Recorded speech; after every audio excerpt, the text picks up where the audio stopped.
नमस्कार, आप देख रहे हैं एनएमएफ न्यूज में आपके साथ शबनम। इस वक्त की बड़ी खबर बीजेपी से जुड़ी हुई आ रही है, जहां गृह मंत्री अमित शाह ने एक बहुत बड़ा एक्शन लिया है। बीजेपी के 32 नेताओं की जो सुरक्षा है वो अमित शाह ने हटाने का फैसला कर लिया है। बाकायदा इसके लिए एक लिस्ट जारी की गई है और 32 नेताओं की सुरक्षा वापस ले ली गई है। जैसे ही बीजेपी के 32 नेताओं की सुरक्षा वापस लेने की खबर सामने आई, बीजेपी में हड़कंप मच गया, क्योंकि अभी हाल फिलहाल में जो है बीजेपी दिल्ली का चुनाव जीती है, दिल्ली में सरकार बनाई है, तो वहां अभी चीजें उथल पुथल चल रही थी कि किसको मंत्री बनाया जाएगा, कौन मुख्यमंत्री होगा। ये सब चीजें क्लियर होते ही बीजेपी अब अध्यक्ष चुनाव के लिए तो डट ही गई है, इसके साथ ही साथ बिहार पर भी फोकस कर लिया है।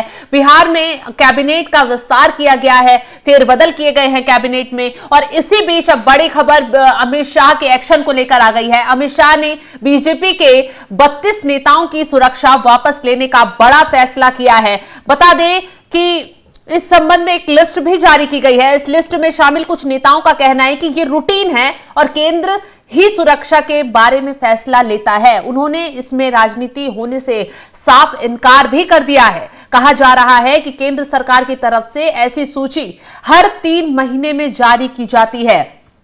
अब जिन 32 नेताओं की सुरक्षा वापस ली गई है वे सभी पश्चिम बंगाल से हैं। इंडियन एक्सप्रेस की एक रिपोर्ट के हवाले से कहा गया है कि इस लिस्ट में उन नेताओं के भी नाम शामिल हैं जो बीते साल लोकसभा चुनाव हार गए थे। रिपोर्ट के मुताबिक इसमें पूर्व केंद्रीय मंत्री जॉन बारला, पूर्व सांसद दशरथ तिर्की, सुखदेव पंडा और पूर्व आईपीएस अधिकारी देवाशीष धार का नाम भी शामिल है। इसके साथ ही साथ अभिजीत दास, डायमंड हार्बर से पूर्व विधायक दीपक हल्दर, लोकसभा चुनाव में बीजेपी प्रत्याशी रही प्रिया साहा, लोकसभा चुनाव में बीजेपी उम्मीदवार रहे धनंजय घोष का भी नाम शामिल है।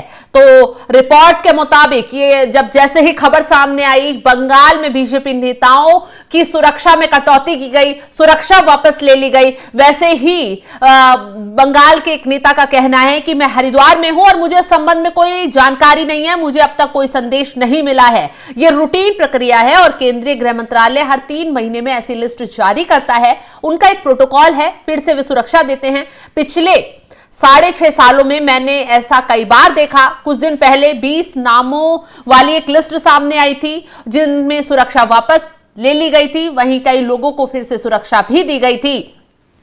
तो ये रिपोर्ट के मुताबिक ये कहा जा रहा है कि 32 नेताओं पर बंगाल में गाज गिरी है। अमित शाह का ये बड़ा एक्शन बताया जा रहा है।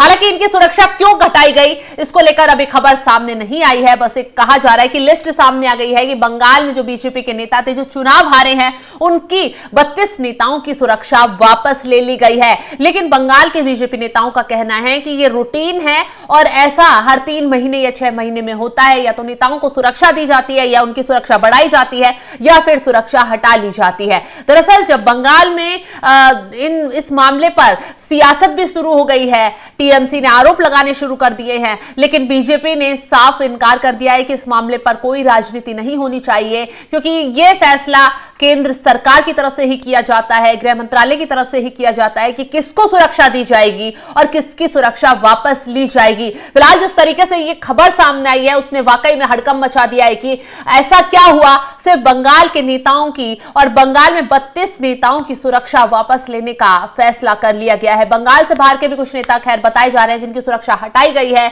एक लिस्ट सामने आ गई है जिसमें नाम दिए गए हैं कि किन किन नेताओं की सुरक्षा वापस ली जा रही है। फिलहाल जिस तरीके से एक्शन मोड में अमित शाह नजर आ रहे हैं, उस पर आपका क्या है कहना, कमेंट कर अपनी राय जरूर बताएं और तमाम खबरों की अपडेट के लिए आप जुड़े रहें हमारे साथ। नमस्कार।